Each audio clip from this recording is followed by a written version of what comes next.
महाराष्ट्रासह देशामध्ये राष्ट्रीय जनगणना होणार आहे आणि दुसऱ्या टप्प्यातील जनगणनेमध्ये आपल्या राज्यातल्या मुख्यमंत्र्यांनी फसवलेलं आहे, देशाच्या प्रधानमंत्र्यांनी सुद्धा फसवलेलं आहे।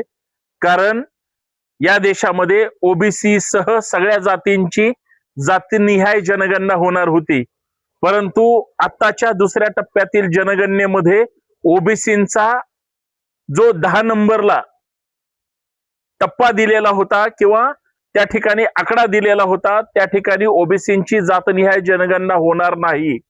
म्हणजे केंद्र सरकारने फसवलंय, राज्य सरकारने फसवलंय।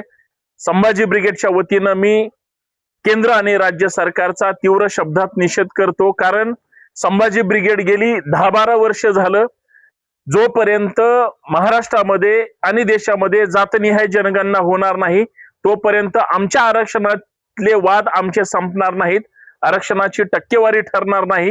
ही मागणी त्या ठिकाणी घेऊन आंदोलन केली, परंतु सरकार जर जाणीवपूर्वक माननीय प्रधानमंत्री महोदयांनी ओबीसींसह जातनिहाय जनगणना करण्याचा निर्णय घेतला आणि आदेश दिला, मग अचानक ओबीसींची जातनिहाय जनगणना का टाळली जाते?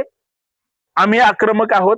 संभाजी ब्रिगेड या विरोधात तीव्र आंदोलन करणार आहे आणि सरकारनं जी फसवणूक केलेली आहे ती अत्यंत वाईट आहे आणि संभाजी ब्रिगेडच्या वतीनं राज्य आणि केंद्र सरकारचा मी तीव्र शब्दात निषेध करतो आणि या माध्यमातून इशारा देऊ इच्छितो, जर तुम्हाला जातीनिहाय जनगणना करायची असेल, तुम्ही SIRच्या माध्यमातून घरांचं सर्वेक्षण केलं, आता जनगणनेच्या माध्यमातून माणसांचं सर्वेक्षण करणार आणि मग त्याच्यामधून संरक्षण देणार आणि तिथं जर फसवणूक करणार असाल आम्ही खपवून घेणार नाही। म्हणून महाराष्ट्रासह देशामध्ये जातनिहाय जनगणना झाली पाहिजे ही संभाजी ब्रिगेडची कालही मागणी होती, आजही मागणी आहे आणि उद्या सुद्धा असणार आहे। आम्ही शांत बसणार नाही, एवढाच इशारा या माध्यमातून देऊ इच्छितो।